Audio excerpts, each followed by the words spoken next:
Hello students, અગાઉના લેક્ચરની અંદર આપણે સરળ આવર્ત ગતિની ઘણી બધી ચર્ચા કરી ગયા હે ને, તમે એને વાંચ્યું પણ હશે. તો સરળ આવર્ત ગતિ કરતો કોઈક પદાર્થ હોય અથવા કણ હોય એવું બોલું તો એના માટે આપણે એનું સ્થાનાંતર છે સમય સાથે કયા સૂત્ર અનુસાર બદલાય છે, તો આપણે એને વિધેય તરીકે કોસ વિધેય તરીકે દર્શાવ્યું. સમીકરણ લખ્યું x of t is equal to a cos omega t plus phi, જેમાં a ને કંપ વિસ્તાર કહેવાય. કંપ વિસ્તાર એટલે કે મહત્તમ સ્થાનાંતર. ઓમેગા ટી પ્લસ ફાઈને આપણે શું કહીએ છીએ, તો એની કળા તરીકે ઓળખીએ છીએ. ફાઈ એટલે એની પ્રારંભિક કળા, એટલે ટી બરાબર 0 સમયની કળા તમે કહી શકો છો. ત્યારબાદ ઓમેગા જે છે એને આપણે કોણીય આવૃત્તિ કીધી, જેને 2π/t અથવા 2πν આપણે એને વ્યાખ્યાયિત કરીએ છીએ. દરેક પદ વિશે પણ આપણે સમજૂતી ઓલરેડી મેળવી ચૂક્યા છે. હવે આજે મારે તમને એ સમજાવવું છે કે સરળ આવર્ત ગતિ અને નિયમિત વર્તુળમય ગતિ આ બંનેની વચ્ચેનો સંબંધ સમજાવો છે. તો નિયમિત વર્તુળ ગતિ વિશે તમે બધા જ જાણો છો. તો આવી ગતિ છે એને આપણે સરળ આવર્ત ગતિ તરીકે કઈ રીતે રજૂ કરી શકીએ? કારણ કે સરળ આવર્ત ગતિ જે છે એની અંદર તો આપણે એવું કીધું કે નિયત બિંદુની આસપાસ તમારો જે કણ હોય એ ગતિ કરતો હોવો જોઈએ, હે ને, અને જે એનું જે સ્થાનાંતર હોય એના સમપ્રમાણમાં બળ લાગતું હોય ને એની ગતિ સુરેખ પથ ઉપર થતી હોવી જોઈએ. તો આપણે નિયમિત વર્તુળમય ગતિને આવી સરળ આવર્ત ગતિ કઈ રીતે વ્યાખ્યાયિત કરી શકીએ? તો વિચારો, દાખલા તરીકે તમારા હાથમાં એક દોરી છે, દોરીના છેડે એક પથ્થર બાંધી દીધો છે અને તમે એને આમ જે છે ઓમેગા જેટલી કોણીય ઝડપથી ફેરવો છો. તો આ જે છે તમારું શું થઈ ગયું, એનું નિયત બિંદુ થઈ ગયું અને એની આસપાસ એ પથ્થર આમ ફરશે. પથ્થર લો અથવા બોલ લો, ગમે તે, અને એને તમે આવી રીતે વર્તુળાકાર પરિભ્રમણ કરાવો છો. હવે તમે એને જો કોઈક વ્યક્તિ જે છે એ એક સ્થાનેથી એને જોઈ રહી છે, તો એનો અર્થ એવો થાય કે દાખલા તરીકે આપણે આ વસ્તુને આ રીતે રજૂ કરીએ કે આવું જે છે વર્તુળ અને એના પર આ તમારો જે બોલ છે એ ગતિ કરી રહ્યો છે, તો એનું જે સ્થાન છે એને આપણે જુદી જુદી રીતે દર્શાવવું હોય તો આવી રીતે કંઈક હું વિચારું છું કે એ તમારો પદાર્થ છે અથવા બોલ છે, તો એનું જે સ્થાન છે કંઈક આવી રીતે હશે, ABCDEFGH ઘણા બધા મેં દર્શાવી દીધા. આ બધા સ્થાન હશે અને એને અનુલક્ષીને આમ ફરતો હશે. હવે આ જ પ્રયોગની અંદર હું એવું કરવા માગું છું કે દાખલા તરીકે આ જ ભ્રમણ કરાવી રહ્યા છે, પણ આપણે એક અંધારો ઓરડો લઈ લઈએ અને આ એની દિવાલ છે, બરાબર. હવે દિવાલની સામે તમે અહીંયા આગળ ટોર્ચ રાખી દીધી છે, તો શું થાય, તમને આ જે બોલ છે એનો પડછાયો અહીંયા આગળ દેખાશે. તો તમે હવે વિચાર કરો, દાખલા તરીકે હું એમ કહું કે જ્યારે બોલ જે છે એ બોલ અહીંયા આગળ ધારો કે ચાલો પહેલાં એથી શરૂ કરું, એ ઉપર હોય ત્યારે તમને એનો પડછાયો જે છે એ આ સ્થાને દેખાશે. દાખલા તરીકે હું એનું નામ પી આપું છું. પછી બોલ જ્યારે પી આગળ આવશે ત્યારે જે છે એનો પડછાયો તમને અહીંયા ક્યુ પાસે દેખાય. અહીંયા સી આગળ આવે છે ત્યારે અહીંયા આગળ જે છે હું આનું નામ કંઈક ઓ આપું તો ઓ પાસે દેખાશે. ડી પાસે આવે છે ત્યારે તમને અહીંયા આગળ આર પાસે દેખાશે એનું સ્થાન. ઈ પાસે આવે ત્યારે અહીંયા આગળ એસ પાસે દેખાશે. ફરી જુઓ, હવે ક્યાં આવ્યો, એફ પાસે, તો એફ પાસે આવે ત્યારે ફરી એનું સ્થાન ક્યાં આવશે, આર આગળ આવશે. જી પાસે આવે ત્યારે એનું સ્થાન તમને ક્યાં દેખાશે, ઓ પાસે. એચ પાસે આવશે ત્યારે તમને એનું સ્થાન ક્યાં દેખાશે, તો ક્યુ પાસે. આ થોડુંક દોરવામાં આમ થઈ ગયું છે, બરાબર, અહીંયા છે એચ, તો તમને ક્યાં દેખાશે, ક્યુ પાસે પડછાયો. ફરી પાછું એ પાસે આવે એટલે ફરી પાછું પી પાસે. તો આવું સતત ચાલ્યા કરે. તો તમે જોઈ શકો છો કે ઓ જે છે, ઓને આપણે નિયત બિંદુ તરીકે ઓળખી શકીએ અને એની આસપાસ જ જે પડછાયો છે એ સતત આમ દોલનો કર્યા કરે છે. એટલે કે આ નિયત બિંદુની આસપાસ જે છે એનું સતત શું થયા રાખે છે, સ્થાનાંતર. માટે આપણે કહી શકીએ કે આ ગતિ કયા પ્રકારની છે, સરળ આવર્ત ગતિ. આપણી વ્યાખ્યા મુજબ જે છે કીધું હતું એ જ પ્રમાણેનું આપણને અહીંયા રિઝલ્ટ મળે છે. એટલે કે આવી નિયમિત વર્તુળાકાર ગતિ છે એને પણ આપણે આવી રીતે સરળ આવર્ત ગતિ સ્વરૂપે રજૂ કરી શકીએ છીએ. ઓકે, તો હવે મારે બીજો પણ એક શબ્દ, બે શબ્દ તમને સમજાવવા છે કે જ્યારે આપણે એવું બોલીએ છીએ કે આવી સરળ આવર્ત ગતિ હોય ત્યારે સંદર્ભ કણ અને સંદર્ભ વર્તુળ કોને કહીશું, આ બે શબ્દ મારે સમજાવવા છે. તો ફરી પાછું જે છે હું એવું જ લઉં કે દાખલા તરીકે મારી પાસે આ એક વર્તુળ છે, બરાબર. અને એની જે ત્રિજ્યા છે એ ત્રિજ્યા દાખલા તરીકે હું એમ કહું કે કેપિટલ એ છે. આ વર્તુળની શું થઈ ગઈ? ત્રિજ્યા કેપિટલ એ. અહીંયા લખો ગમે ત્યાં તમે એને લખી શકો છો. ઓકે. અને આની ઉપર કોઈ કણ છે એ ગતિ કરી રહ્યો છે. દાખલા તરીકે હું એમ કહું કે અત્યારે હાલ જ્યારે t બરાબર 0 સમય છે, t બરાબર 0 સમય છે ત્યારે એનું સ્થાન જે છે એ કંઈક p1 પાસે છે. તો અહીંયા આગળ જે છે એણે એક્સ અક્ષ સાથે કંઈક આટલો ખૂણો બનાવ્યો છે. એ જે ખૂણો છે એને હું ફાઈ વડે દર્શાવું છું. તો અહીંયાથી જો આપણે એનો પ્રક્ષેપ દોરીએ તો અહીંયા આગળ એ પ્રક્ષેપ પી ડેશ પાસે p1 ડેશ નામ આપું તો એ પ્રક્ષેપ ઓ p1 ડેશ થશે. ચલો હવે હું એવું માની લઉં કે અહીંયા આગળ આપણો આ જે કણ છે અહીંયા આગળ આ વર્તુળ પર વિષમઘડી દિશામાં, વિષમઘડી દિશા એટલે તમે સમજી શકો છો કે ઘડિયાળ જે રીતે ફરતી હોય એની ગતિની વિરુદ્ધ દિશામાં આ કણ ગતિ કરી રહ્યો છે. તો હું થોડાક સમય પછી જો હું એને જોઉં છું તો t બરાબર t સમય પછી દાખલા તરીકે એ કણનું સ્થાન અહીંયા છે p2 પાસે.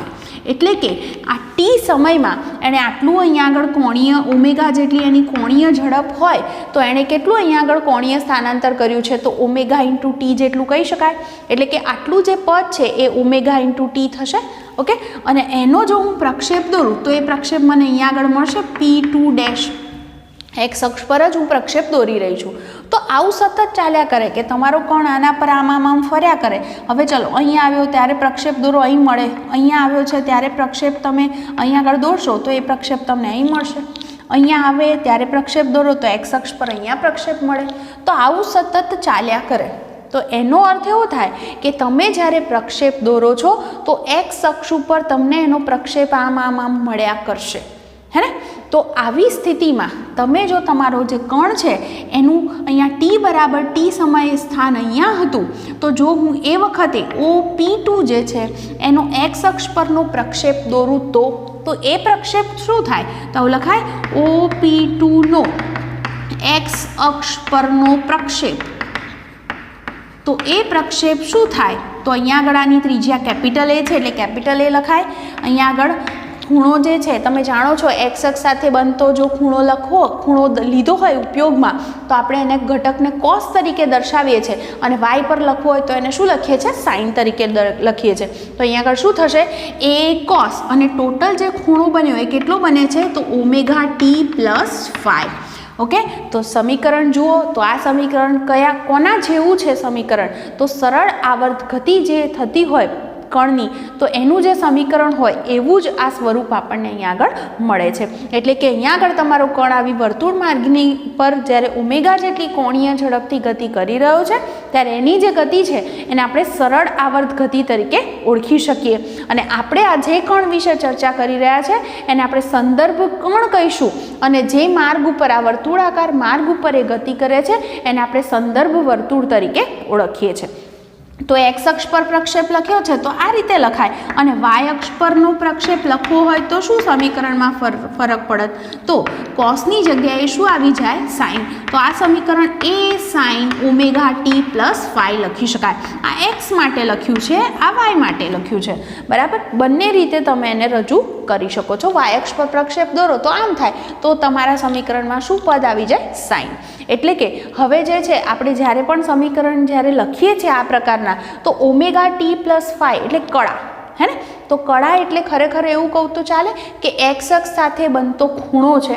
તો એક્સ અક્ષ સાથે એણે જેટલો ખૂણો બનાવ્યો ટી બરાબર 0 સમયે શું ખૂણો બન્યો છે? એ પ્રારંભિક કળા થઈ ગઈ. અને ટી સમયે ટોટલ જે ખૂણો બનશે એ શું થઈ જશે? એની કુલ કળા દર્શાવશે. ઓકે. તો આ રીતે જે છે આને આપણે સંદર્ભ વર્તુળ કીધું અને આને સંદર્ભ કણ તરીકે ઓળખી શકીએ. કહેવાનો અર્થ એવો હતો કે આવી જે નિયમિત વર્તુળમય ગતિ છે એને આપણે સરળ આવર્ત ગતિ તરીકે રજૂ કરી શકીએ છીએ. તો હવે આના રિલેટેડ આપણી ટેક્સ્ટબુકની અંદર ઉદાહરણ આપ્યું છે જેની અંદર મારે 2 આકૃતિ દોરવાની છે. તો હું આકૃતિ દોરી દઉં અને ત્યારબાદ તમને એને સમજાવી દઉં છું. જુઓ રકમમાં શું કહે છે આપણને? આકૃતિમાં 2 વર્તુળમય ગતિ દર્શાવી છે. મેં ઓલરેડી બંને આકૃતિ દોરી દીધી. આ આકૃતિમાં વર્તુળની ત્રિજ્યા, ભ્રમણનો આવર્તકાળ, પ્રારંભિક સ્થિતિ અને ભ્રમણની દિશા દર્શાવવામાં આવેલી છે. પ્રત્યેક કિસ્સામાં ભ્રમણ કરતાં કણ પીના ત્રિજ્યા સદિશના એક્સ પ્રક્ષેપની સરળ આવર્ત ગતિ મેળવો.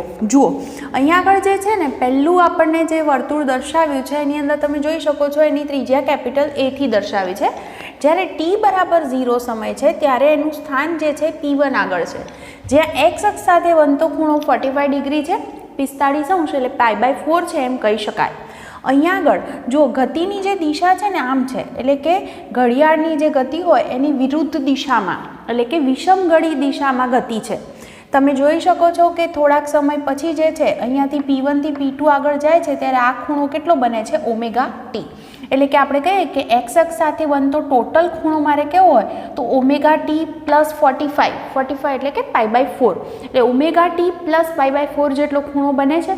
તો જો હું એનો અહીંયા આગળથી આમ એક્સ અક્ષ પર પ્રક્ષેપ દોરું તો એ પ્રક્ષેપ કેટલો થાય તો આપણે જાણીએ છીએ કે એક્સ અક્ષ પર પ્રક્ષેપ લખવો હોય તો કોસ ઘટક લખાય અને વાય અક્ષ પર લખવો હોય તો સાઇન લખાય. તો જો હું એક્સ અક્ષ ઉપર પ્રક્ષેપ દોરું તો શું થશે એ કોસ અને ખૂણો શું થશે omega T plus 45 degree. Okay, તો આ રીતે આપણે એને લખી શકીએ. તો અહીં આગળ લખી દઉં કે ટી બરાબર 0 સમયે કણ એક્સ અક્ષ સાથે 45 અંશ એટલે કે π/4 ખૂણો બનાવે છે. સમજાતું હશે બરાબર? એટલે આ પ્રારંભિક સ્થિતિ થઈ એટલે આપણે એને પ્રારંભિક કળા સીધું કહેવું હોય તો φ બરાબર π/4 છે એમ આપણે કહી શકીએ, હે ને? કારણ કે જે છે પ્રારંભિક જ્યારે એનું સ્થાન જે હોય ત્યારે એક્સ અક્ષ સાથે જે બનતો ખૂણો છે એ એની પ્રારંભિક કળા થશે. એટલે આ કિંમત જે છે એ φની દર્શાવે છે. પછી ટી બરાબર ટી સમયે કણ કેવી દિશામાં ગતિ કરે છે તો ઘડિયાળની ગતિની વિરુદ્ધ દિશામાં ગતિ કરી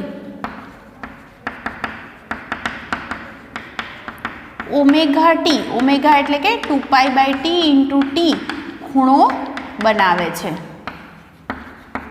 માટે એક્સ અક્ષ સાથે બનતો કોણ કેટલો થશે? ટોટલ કેટલો થયો તો 2π/t × t પ્લસ π/4, હે ને? કેટલો ખૂણો થશે આ ટોટલ?